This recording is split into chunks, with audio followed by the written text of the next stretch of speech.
The new day dawns at Melbourne with Troy Chaplin taking charge as the players make their discontent known. A Thursday night thick with tension. Hawthorn and Collingwood prepare to meet with a whole lot on the line. And Hall of Fame docker Matthew Pavlich wins the role as the Swans' next chief executive. He joins us live. We've talked about is to step into it, embrace all of it. Get in the room and fix it. It's unedifying for a senior coach to do that. Err on the side of caution with the brain. Take the man off. They played the best footy I've ever seen at the start of the season. And if you'd said Brisbane lift the cup, I would have said, of course they do. It's the stuff that legends are made of. What is holding the ball? I don't think I could answer it clearly right now. I could do something wrong, and I need to go. And the board sacks me. The fans love it, and with no fans, no 360, right?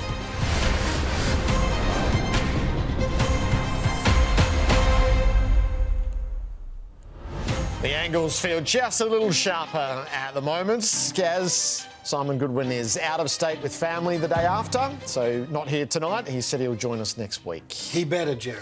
No, we don't begrudge him to get away. I can understand that totally, but we look forward to having a chat with him next week and try and find some answers that we haven't been able to unearth already. I'm sure there's some that he could provide us with. Carlton's board is meeting tonight. It has become a heightened environment given what happened with Melbourne and the decisive action that they have taken, and probably through no fault of their own, it has become both a vigil and a spectacle.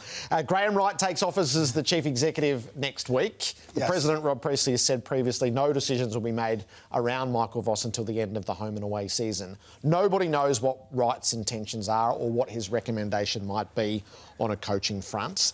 But historically, when there is a rival in the market, it does hasten things. So is Michael Voss going in to the next year of his contract? Will it be honoured, or is there a mood for change? One wonders how prominent that discussion is tonight. I only had a little chuckle then because, Jared, you come and stuck your head into my big office and said, done.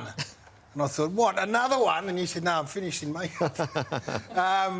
Yeah, well, this becomes important and interesting because of that. They either do or they don't. And if they aren't, then there's some urgency about it. And that's where the interest lies. We're not death riding Michael Voss. I hope he coaches into next year and gets a crack at it. But if they come to the conclusion, prior to last night, they may have thought that, well, we can let this go until the end of the season to make some sort of announcement. But should they arrive at the decision that Melbourne arrived at, then they have to pull the trigger tonight, you would think, and get in the race. None of their thinking changes around the actual decision. It just is whether the timeline gets adjusted if they are moving. So I was thinking just through historical precedents. Remember Alistair Clarkson said when Essendon made the 11th hour run, he said, it's just too late, which was a lesson in if you're going to be in there, best be in there. And then I was thinking back to 2007.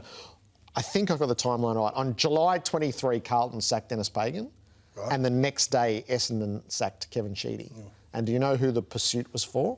No. Michael Voss. Is that right? The allure that he might have stepped straight into senior coaching. He didn't. It was about a week and a half later that he said he was going to take his time, and he ended up going to Brisbane a couple of years later.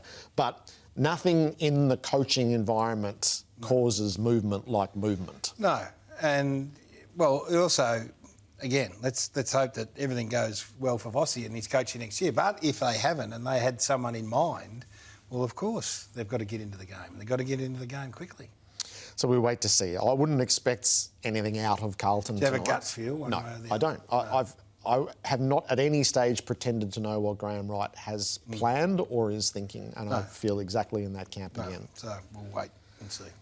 On a Melbourne front, so the players got back to it today. They've got a game to prepare for on Sunday. The interim coach is Troy Chaplin, a man who they do know well. Ed Langdon had a milestone, so he had the unfortunate duty of being the man to speak, and he made no effort to disguise his thoughts when he was asked the direct question about his premiership coach. So your current president said it feels like you need a new voice. Players need a new voice. Do you agree that you need a new voice? I'm not sure I would agree with that, but, that's the board's decision. I can only comment on the players' relationship with Goody, which was always positive, and we always respected him and loved him as a coach. So that's what the board thinks, and that's what the board thinks. There was a loyalty that lingered the day after for sure and certain. That's great. That's what you want. That's honesty from a player. There's not sugarcoating anything, and it's not the player's job to appoint and sack coaches, although what they do out in the field determines it. But that says to me that Ed Langdon is the sort of player that I can absolutely trust to get in behind the next coach, whoever it is. There's nothing wrong with having an intense loyalty with the person who's taking to the premiership. It doesn't surprise me. I've read most of the stuff today and listened to a lot of it, and there was, some would suggest that he's lost the players. I think that's pretty plain and obvious that wasn't the case. But that's not to say that the decision they took is not the right one in their mind anyway. But the players are entitled to come out and say, no, that's not how we felt. And then it is legitimate to say, well, sometimes you didn't play like it. But I think that was great from Ed Langdon, and that's the honesty that you expect from your playing group. The reality will change in 6 or 8 weeks when the next coach is appointed, and they've got plenty of time to work their way to that. And footy moves on really quickly, as brutally as it is. And I feel for Simon like most people would. But the game moves that quickly. They've got a game to prepare for, and they'll be playing on Sunday. And then Simon will be forever, as I said last night, remembered as one of 4, and that'll never be lost. But by hell, it moves quick. You will have absorbed a lot. I've got no doubt you've got people coming at you all the time, pretty relentlessly. Have you got additional thoughts to where we left off last night? No, as I said, the club is the biggest and most important thing here. And, from Norm Smith to Ron Barassi through to Simon Goodwin, they come and go, but the club remains. So I just hope the leadership of this football club is where it needs to be. And they haven't got the CEO. I don't. We would need him to start as soon as he possibly can and get in there. He hasn't got that football background, so the sooner that he can get his feet under the desk, the better. And the sooner Stephen Smith can assume the head role, the better, and then get moving. The search for a replacement will begin soon enough, and we'll wait to hear a little bit more from Melbourne. They said yesterday, do you know what you're after? And the answer was no. I'm going to assume that was being polite because Simon Goodwin was there. I do think some sort of compelling answer on that front is due sooner rather than later. And what might the field look like? Well, the potential candidates will include Nathan Buckley. I think the Melbourne prospect, I think it's quite compelling. There's obviously a lot that needs to settle and evolve there. But big club, storied history. I think the experience in the playing group is unquestioned. And I like the young group of players as well. So in that sense, I think there's a compelling case there for in terms of opportunity. But there's plenty of water to go under the bridge. That was with you this morning, Jared. How hard did you have to work to extract that out of Buck? No, I did ask the direct question because sometimes it's the politest thing to do. Yep. And he said that he would take the call. There's a lot in his life to contemplate, and this would be a huge part of it. It clearly turns things upside down, but the embers of the coach are fanning in Nathan Buckley. So that's twice now around the Tasmanian idea, around a possibility of Melbourne. So as we sit here tonight, and this is just my view, I think one day Nathan will coach again. And I'm thrilled by that prospect. Yeah, and there's no need for him to hide it. And if he wants to, put your hand up and go as hard as you can. So he used the word compelling a couple of times there. That would hearten Melbourne people if, in fact, he is, and he will be one that they talk to, I'm assuming. So we've got 2 blokes that are going to wander in here in about 40 minutes that you've pre-warned them and you didn't get a text back. So that maybe doesn't augur well. I'm ready to upset them tonight. Simmo and Horse just for a little while. We'll find out. And then we'll get them. We hope they turn up. Anyway. Smarter if they don't take it out on us. Matthew Pavlich in a few moments' time. Paul Maley is going to join us at the desk ahead of the Pink Lady match with quite the story to tell. We've got the teams in a tick and the weekend picks. And then first crack, they will set you up. Ben Dixon, David King and Lee Montagna for the events of round 22. The starting points in that round says, could there be any more on the line? This 4 points is going to mean so much. Given the volatile nature of the season, Collingwood searching for momentum to shore up their place, and for Hawthorn, this might be the only way into September. It is a seismic result amongst the contenders. The Hawks have been mighty in their challenge, and they might see them in September. Unbelievable victory. To be the best, you've got to beat the best. I feel you crumble in my arms down to your heart of stone. There's little things that we can just look at straight away and go, oh, we can fix that. We can fix that. The exciting thing with our group, we've got strong leaders that want to get better every day. We want to put ourselves in a position where we play big games against big clubs and in a style that can compete and win those games. Now, can we compete in those games? Absolutely. I think everyone watched our game against Adelaide last week and said that's two pretty good teams going at it.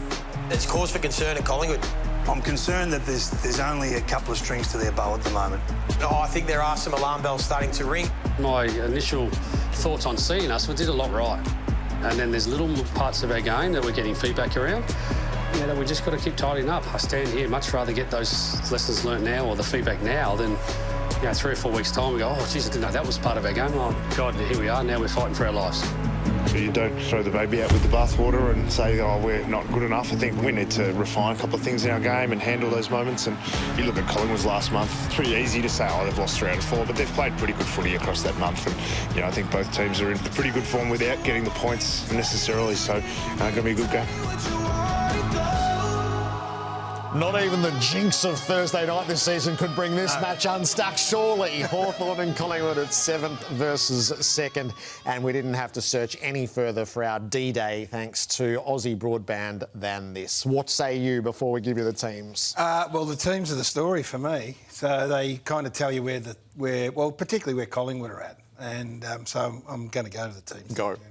So the back half looked vulnerable and has looked vulnerable at times when they've been beaten, particularly in recent times, the Fremantle game and then on the weekend. So Frampton comes back. Well, there's the Hawks. But Brewster's an interesting one. We can have a chat about First up since round 9. Yeah, Jath comes back in. Front half is not where you thought they might have needed shoring up. Mackenzie's an emergency. But this is the interest. This is Frampton back in for structure. So the form in the VFL, not great, doesn't matter. He's a structure player, so he will go and allow... So the flow-on effect is that Howe comes in as well, and that allows Moore to play the role that Moore plays best. So that looks a better lineup to me. Mitchell comes in, they keep Ned Long. So that's, the school of thought that said that Mitchell and Long can't play in the same team will be tested. So really interesting. I expect a response from this Collingwood side. Excuse me, they weren't terrible by any stretch of the imagination, and nor were Hawthorn. But the bottom line is they both come in off the back of losses. And it's getting desperate, and that's a great thing for us who are sitting on the outside looking in. So they met on a Friday night earlier in the season. That's when Collingwood were really at the peak of their powers. Yes. It was round 12, and they whacked Hawthorn. It was 51 points, and it was confronting, particularly for Hawthorn admirers. Now they reconvene, and it's been a little bit wobbly for both of them. Yeah, I think that game was the time where everyone set up, and it was, we thought this was an inevitable march into the top 4 and a genuine assault on this premiership, and it made everyone sit up and go, hang on a minute. And they were the testing material at that stage, the Collingwood Footy Club. And now they're not, both of them aren't in great form. They're in good form, they're not in great form. And one will emerge with a really hard-fought victory tomorrow night, and the other will be sat back on their heels. That's the stakes. The stakes are just superb. And your confidence would be with Collingwood because of history, and Hawthorn have got to prove it. And they've got to win our respect now to say that, they're capable. They had a fantastic charge into September last year. They won that first final, lost narrowly in the second, and then haven't been that team again this year. There's an old familiar face down there. You proved to us that you are getting back to that level again by beating Collingwood, who we can trust. We know that they're able to handle these situations. It's a tantalising contest. And everyone doing the ladder predictor knows there is a path where Collingwood end up missing the top 4 or they go back to the top. Right. And for Hawthorn, most people do have them out because they're underdogs in the 2 big games that they play against Collingwood and the Brisbane Lions, but win one of those and it reshapes their fortunes immeasurably. Yeah, and you just you go back to that game we did last week where they jumped out of the blocks and 5 goals to none, and you're going, all right. What I was just talking about before, that was re-establishing themselves, and then in the blink of the eye, they're back behind the 8 ball again. So it gave you great hope, but it also raised more doubts. All right, that's the Thursday night encounter. We'll all be part of it here on Fox Footy watching on.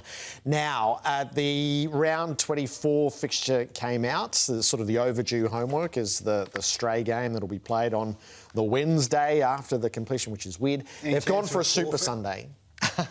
Yeah, well, who knows what that will end up looking like. They've gone for the Super Sunday and put the Western Bulldogs and Fremantle, Brisbane and Hawthorn consecutively. Look at that beautiful flow through a Sunday.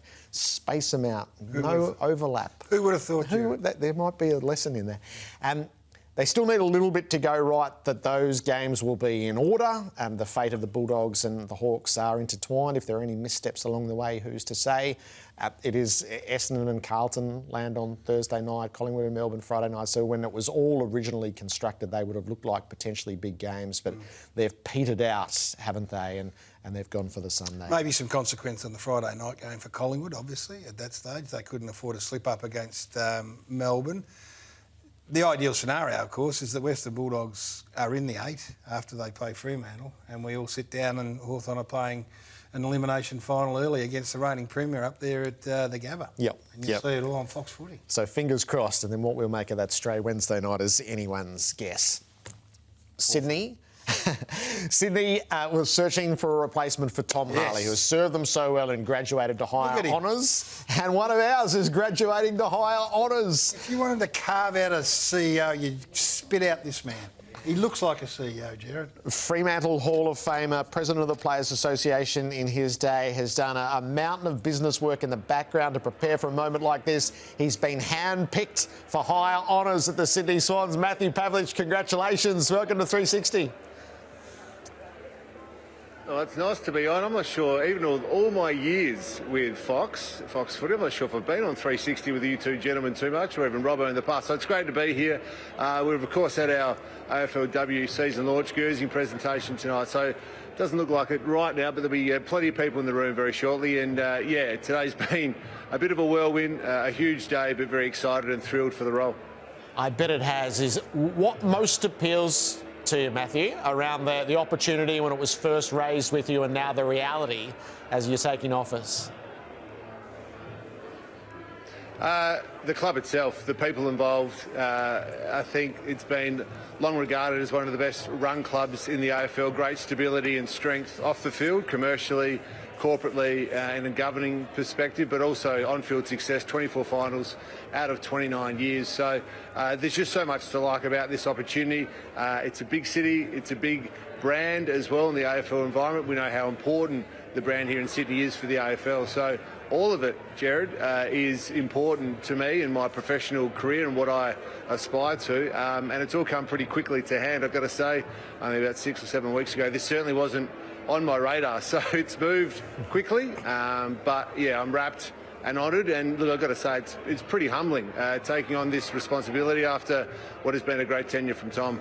It's a great feather in your cap, Pav. Well done. Congratulations. The Sydney Swans don't get many things wrong when they make big decisions, so that is a feather in your cap.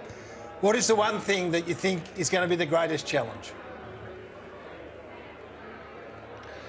Getting to know Sydney, getting to know the landscape here, corporately, the community, our fans and members, and just where the AFL Games sits here in this state. There's some advantage coming from a non-Victorian state in WA and also South Australia where I grew up, but a non-traditional football state, that is very foreign to me. So there's a lot of people to meet, there's a lot of people to listen to, there's a lot to learn about the game here in Sydney. But the great news is, you know, we've just got great people. I've met a bunch of them today. I've met a number of them along this journey, and I get to listen to them, I get to learn from them, and I get to guide them and help them in their own jobs, and they'll be able to guide me into the right conversations where needed.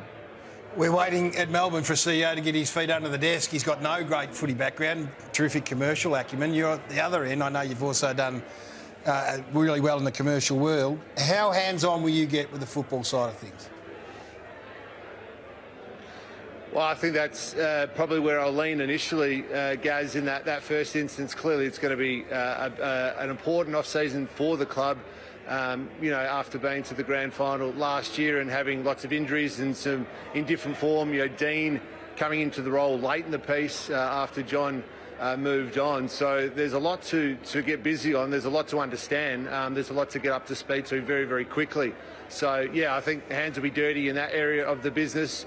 But that's not to discount how important the corporate, commercial, membership and everything else that the role will need and require of me. But, yeah, I'll be pretty keen to help Dean, Leon and the team in that football space. So with Dean Cox, so much of your careers is intertwined over in the West. How well do you know each other from all those years in the same sphere? Well, reasonably well. It's not something that you sort of almost ships in the night when you are from the same state. West Coast play away, we play at home. So you actually don't spend a huge amount of time together. We actually worked a little bit in the media over in Perth for a little time, so you got to know each other that way. And then by virtue of being in the industry long enough, you cross paths. And so I've always admired Dean. You know, his on-field resume is as good as it gets, probably along with Max Gawn, the best ruckman that I saw in my generation. And then his transition into coaching has been seamless. I think he's been quite courageous to stay here in Sydney and stick it out and have that transition with John. So we know each other well enough, but we'll be having plenty of coffees over the next period to get to know each other even better. Last one, you've been schooled in Fox Sports punctuality class that you must be on time. Have you organised the traffic there in Sydney yet? I haven't, no. I'm always on time for Fox, but no, for this I wasn't. Sydney traffic's going to take a little while to get too used to as compared to Perth, Gaz. Yeah, so that's a different challenge entirely. Pav, congratulations. We'll look forward to seeing you back on Fox Footy across the weekend and wish you all the best with what's to come. Absolutely. Thanks, guys. Good on you. Matthew Pavlich, the new Chief Executive of the Sydney Swans. He's almost presidential in that red tie of his. Look at him, hasn't he? You see him in White Hawk Down or whatever it is, one of those Hollywood movies. Nice. Not nice. Black Hawk Down. Black Hawk. No, that's not it either. You'll come up. Simmo and Horse. Hey. Bring him in. No, this is all about you and your relationship with these two. I'm rock solid with both of them, so I'm going to cut you loose on it. Let's see how we go next.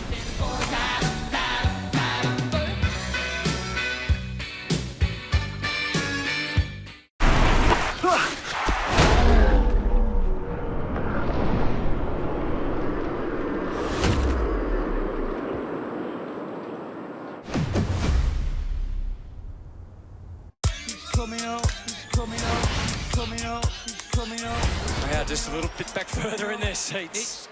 Hardwick couldn't deny Rankin. How could you? How could you? You can teach that, but only to the very best. Meek gets front position, wins it down. Rankin sharks it. Left foot snap. No way! That is a good goal. Yes way! Crows back in front. Rankin, left foot snap, deep in the left forward pocket. They're not meant to go through. Lance towards Rankin. Quick snap off the snap. Isaac Rankin. He's extraordinary. 3 for the night. What have they got here, Adelaide? Rankin, clever. One at left foot snap. Oh. He's a genius.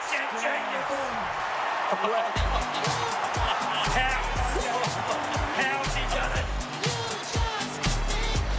Macca's quad call, the pure genius of Isaac Rankin. Simmo and Horse, our favourite pairing on a Wednesday night. Did you come up with that movie? Olympus has fallen. Right. Got there in the end. Good stuff. Adam Simpson, welcome. Evening, boys. John Longmire, hello. Hello, everyone. What do you make of Matthew Pavlich coming to your town? Yes, from the moment we found out about it really a couple of weeks ago, a few people at the club, we thought it was a fantastic appointment by Andrew Pridham and the board. I mean, he just covers so many areas, got an amazing football pedigree that we're all aware of.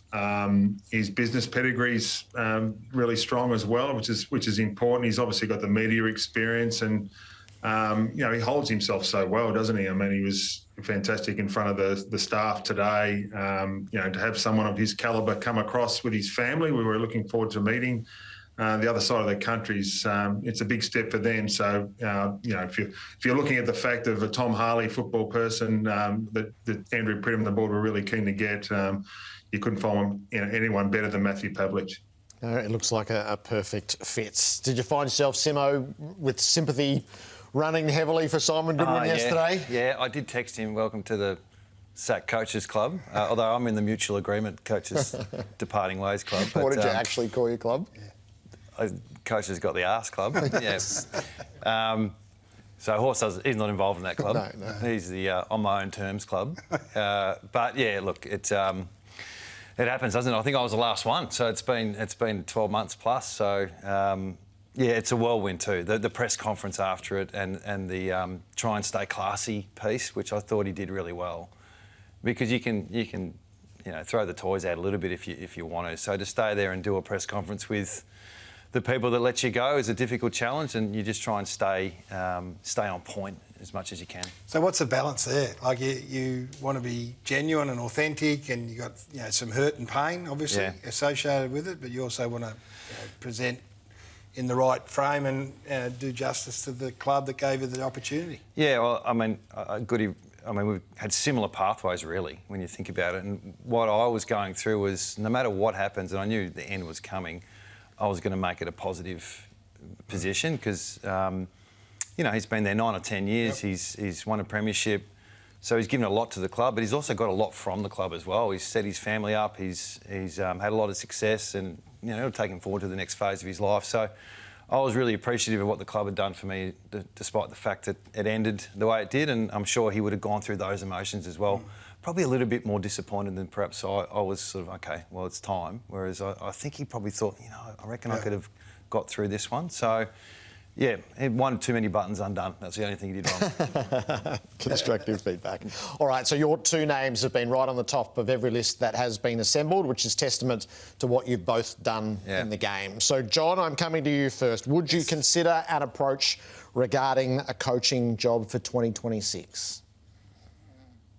Jared, as I sit here right now, I've got two thoughts. One is I feel for Goody. This only happened yesterday. And when you've been a coach, you've got great empathy for other coaches in those situations that Simon's found himself in yesterday. So first and foremost, great empathy for him. And the second thought I've got is I can't be 100% definitive on what the future holds. And I'm not trying to dodge the question. I guess this only happened yesterday. What I can be definitive about is I've really enjoyed this year. I've enjoyed the fact that I've actually spent more time on myself. I've spent more time working on another part of the business that I've been incredibly stimulated by, but I've also spent more time with my family and just doing simple things like going and watching my kids play on Saturdays, just basic things. I've just enjoyed that. I haven't had the opportunity or haven't had the need to think about anything other than that, and I'm still in that position as we speak today. In that, have you had the contemplation, will I coach again? Would I be open to coaching again one day?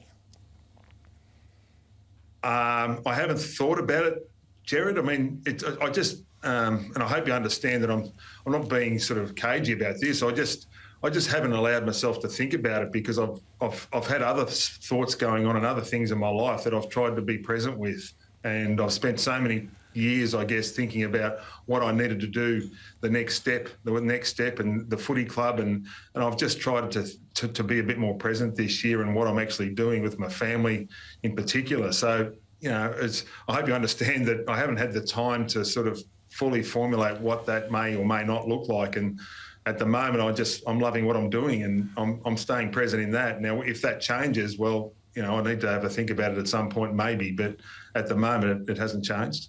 Asking for a friend here. If up until now there hasn't been a job, so you've been able to live in that space. I understand it, and we're not trying to be difficult, but if the phone rings tomorrow and it's the Melbourne Football Club, do you take the call? I didn't realise, Gaz, there was so much emphasis on whether you answer a phone call these days. There seems to be a big focus on it, doesn't it? It's first of all, if it's a number I don't know, I won't call, or a private number, I'll answer. I won't be doing that. Whether I contemplate answering a phone call or not, for me, it's not the biggest question in life for me at the moment. And I know that people want to know whether I'll answer the phone or not. I just don't think that's the big deal. I think that's a euphemism for them expressing interest either directly, indirectly, via your manager or however. There's a question that is going to be asked of you by the Melbourne Football Club, I would imagine, at some stage in the very near future, and then you're going to have to give the answer. So whether you got your mind made up now or not, then that's coming your way, and I guess that's what we're asking you tonight.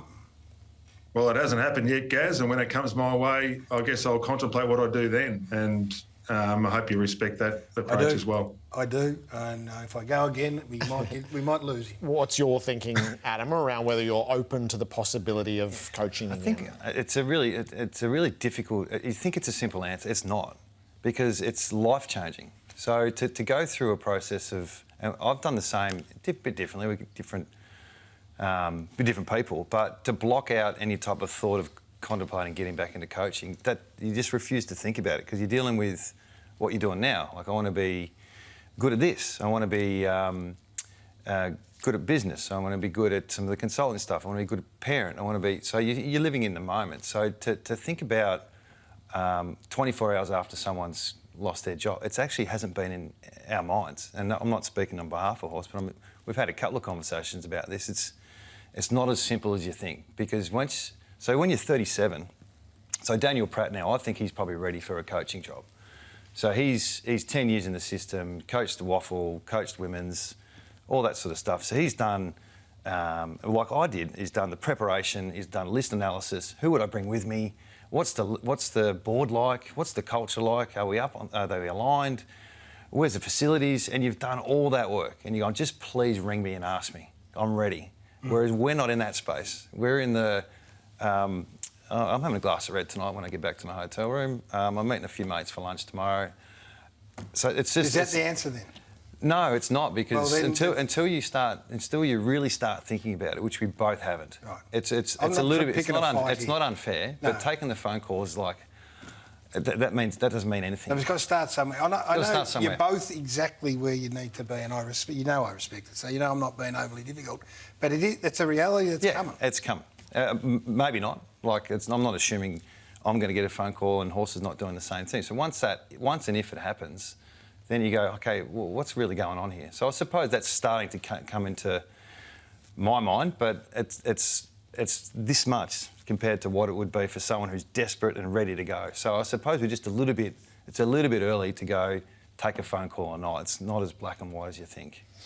All right. There we go. I'm after Pav's job. Not sure. I'm just trying to work out how close we are, how hard I can push. Here and the now, the round 22. So, John, Collingwoods have lost momentum now. It's in the eye of the beholder what that means. You were at the helm of a team last year that lost momentum in one frightening game. If you were to delve into what you did and what you're trying to do, put us in the shoes of Craig McRae. I guess you're trying to describe it you might be in the plane for a little bit, Jared, and I've felt like that a couple of times over the coaching journey, many times, I guess, where you feel like it's diving a little bit and you've got to get back in the driver's seat or the pilot's seat and pull it back up a little bit. And we were in that situation last year. We lost a few games in a row, a couple of really good efforts, but then we played Port Adelaide in this game last year and got really belted badly. And really, you need to, get things ship-shape pretty quickly before the finals turn around. And, where you finish becomes a real pointed case for the first time, or certainly in our time last year, was we need to make sure we finish top two. And so the next game became very important. Fortunately, we got over the line. I think it was Errol Goulden kicked the goal just on the siren, just before the siren against Collingwood. We played really well, and that gave us a bit of validation for what we were doing and made everyone feel good. We were able to win 5 in a row leading up to the grand final. So we're able to ride that dive, that little mini dive that we're on, and bring it back. And I'm sure that they're playing good footy. There's no question that they're playing good footy at times. There are other things I've heard Fly say that in their game they need to look at, and those are the things that may or may not help them coming down the track. They may actually put the X-ray on those things and it may help them in future weeks. Tonight, we're going to make ourselves smarter on forward craft. So this is your long suit. It's his long suit, 800 goals. Is it less long, your long suit? It's a little bit. I think what's more important, the kicker when you enter inside 50 or the craft of the forward? Yeah. What do you think's more important? The relationship between the two. You've got to make it. You don't sit on the fence. No, that is. Are you taking the call or not? Is it the kicker? Is it the kicker or is it... It's the receiver then. It's the receiver. So I disagree. Are you an expert on this, Simmo? How many goals did you end up kicking? Good point, Horse. Good point. Well, I mean... I probably gave you 100. Oh, no, you got your own... hello. You got your own graphic. No, he's put his own stats up. How's the stitch up? How many of them hit a target? That is an interesting question, Gary. Well, hang on a second. I've just got to stop you there, Simmo. The problem with you getting so many inside 50s is what happened to the poor fingers of the forwards in the forward line? They've got a photo of Corey McKernan's forward. This is Corey McKernan's fingers after you kicked those choppers inside 50. Do I have to bring up the 8 points you kicked in your 100-game attempt? Anyway. It worked beautifully. Yeah. How's the stitch-ups going left, right and centre? So what we've got, though, we have got some serious conversations around what it actually is to have that relationship, because, you know, there's no punch without duty. And to have the skill and the read of a kicker versus the craft of a forward. And Darcy's doing different things. So we'll get Horse to go through what he thinks is more important, and I might go through what I think. Okay, let's have a look at the forward craft then, and we'll put some vision on of Sam Darcy here. We all know he's a great talent, but I was really impressed when I watched him up close behind the goals of how he does his craft work. And you can see him looking here with Lewis Mellick and trying to engage him. Protecting his space is a really important part of forward craft.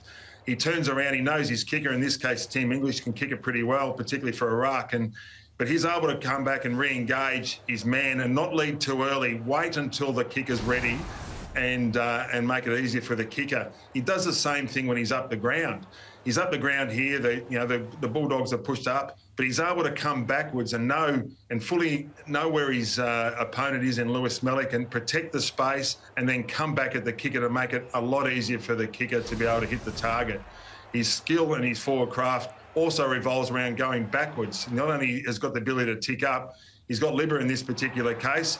He knows he's got a great height advantage. He's then able to use that particular craft and height to be able to push off his opponent and take the one over the top. I was really impressed with his forward craft. And we know, Gaz, that the most important aspect is always the forward craft.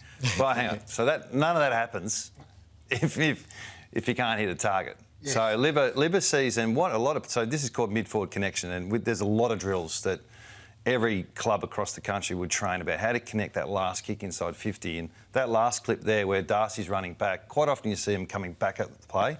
He's not doing that. He wants it high. And so for Liberatory to recognise, that's Darcy, he's not coming back at me, I'm going to put it up.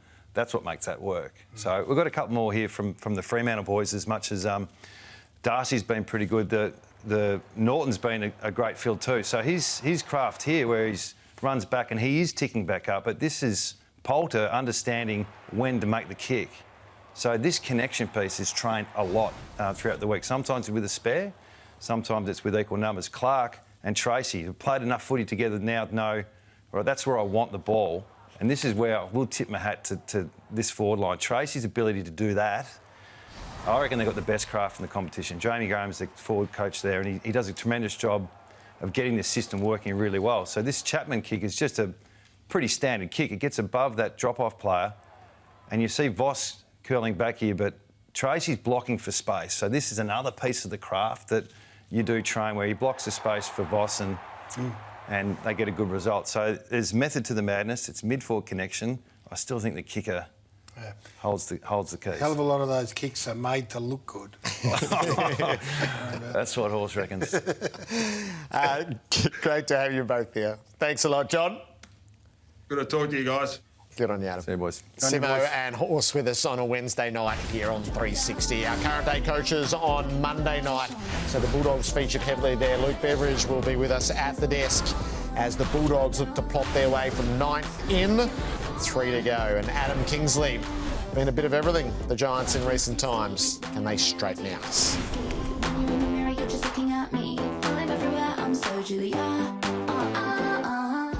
I had a dream that I just fly away, away, They can be uplifting, they can be painful. They are some of the images of the footy season. The 21st annual Pink Lady match is Sunday at the MCG.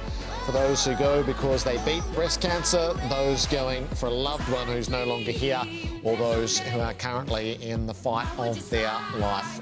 Football has found a place for this match, and this match has found its great meaning through footy over 21 years. It's our great, but if you're a basketball connoisseur, this is a real treat. He might be the father of Finbar, that's his footy connection, but Paul Maley. Paul, it's great to see you. Welcome to 360. Thanks very much. Thanks for having me. Tatted up for the occasion. Yep, I like it. I am. I've got the pink lady, the pink ink. Tell us your story, Paul, because it was amazing to read. Oh, thank you. Yeah, a little over 2 years ago, I was lying in bed trying to get comfortable, and I just rolled on my side and felt a lump in my left breast, my left chiseled pec, as I was saying to Gary before. And unlike me, I actually went to the doctor the very next day, which was very lucky because it's all about early detection. It was, needless to say, a shock and a lot of fear, but I was in surgery within 2 weeks after that, and then six months of heavy dose chemo and radio. But as I said, very fortunate. My prognosis is great. I'm in good health, and so all is good. This is a massive day and has been, as you rightly said, been around for a long time, and this is particularly significant. Names on players' shirts, players have connected with you. Jake Melksham, in this case, wrote you a letter, is that right? No, I wrote you Jake, wrote him a letter. I wrote Jake a letter.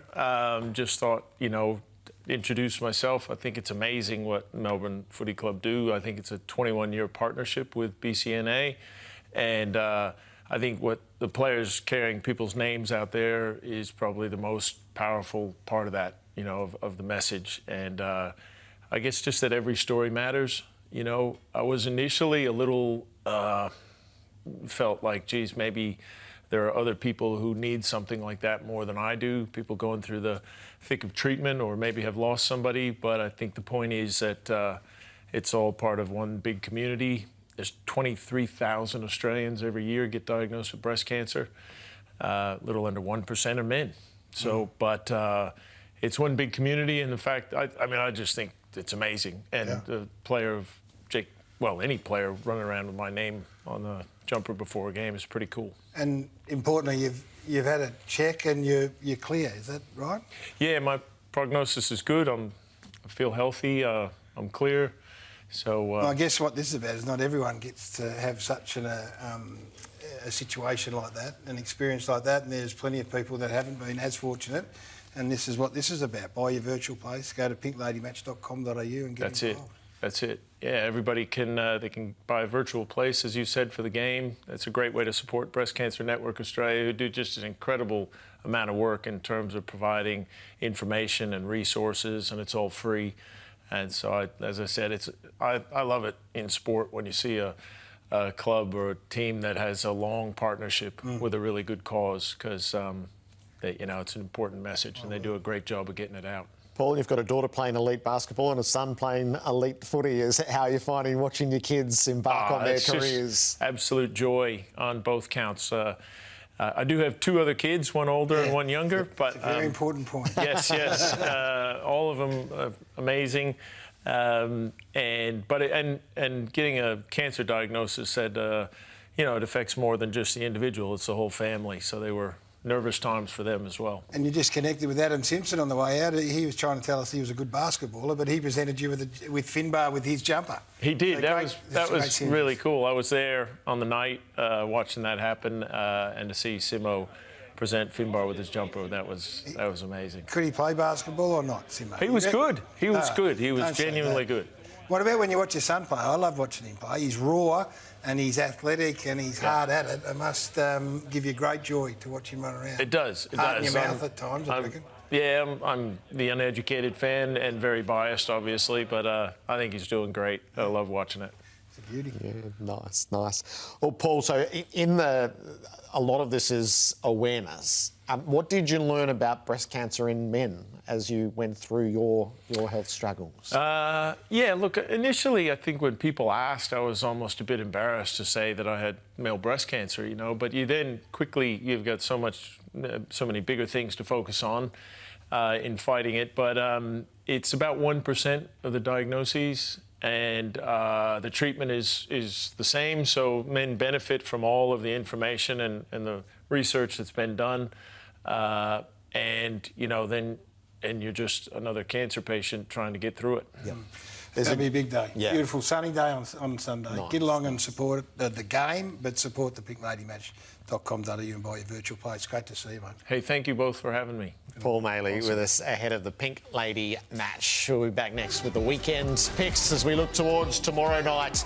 The start of round 22, the highest of stakes with these 4 points to determine top 4, top 8. Collingwood and Hawthorn meet for the second time this season. There'll be a huge crowd and enormous interest right here on Fox Footy.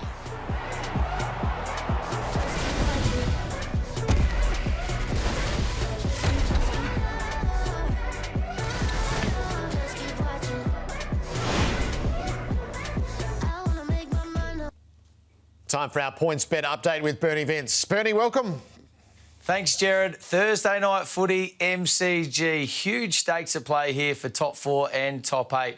Collingwood clear favourites at the moment, but if they were to lose with Adelaide in Adelaide the following week, I think they miss the top 4 if they lose this one on Thursday night.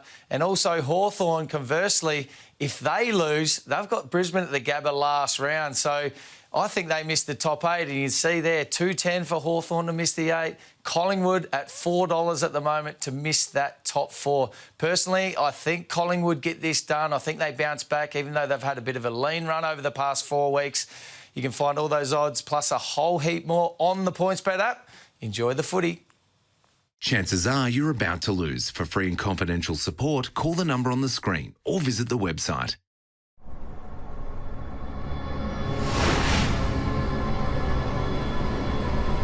They have taught the Gold Coast Suns a harsh lesson. They are still quite a way off mixing it with the best teams and playing September footy, unfortunately. As a footy club, we've got to grow the up, to be perfectly honest. 7 o'clock Super Saturday, Carlton and Gold Coast under the roof at Marvel. 14 years on from meeting on that historic night at the Gabba. The little master, Gary Ablett Jr., leading the Suns out for their first game ever. And runs in and kicks the first goal in the Gold Coast history, Charlie Dixon. And there he was last Super Saturday, little Gaz, watching the Suns of today go another step closer to making history. They're one step closer to their first ever final series. Inspired by a midfield duo that runs towards the big moments. Noah Anderson and Matt Rowell, best mates from way back. I love playing with mates like Noah. Pick 1 and pick 2. Who's he play like? Joel Selwood. The future of the Gold Coast Suns. Now, Matt, are you going to return the compliment here? Maybe 5 or something. Nice. Keeps on going. The countdown. All under the watchful eye of a coach who knows how to get it done when it matters most. But that's what is good, to feel that. So how did you feel? Just remember, we don't have to be perfect. That's outstanding. Dimmer's Suns with a whiff for September up against Carlton. Super Saturday. Live right here on Fox Footy.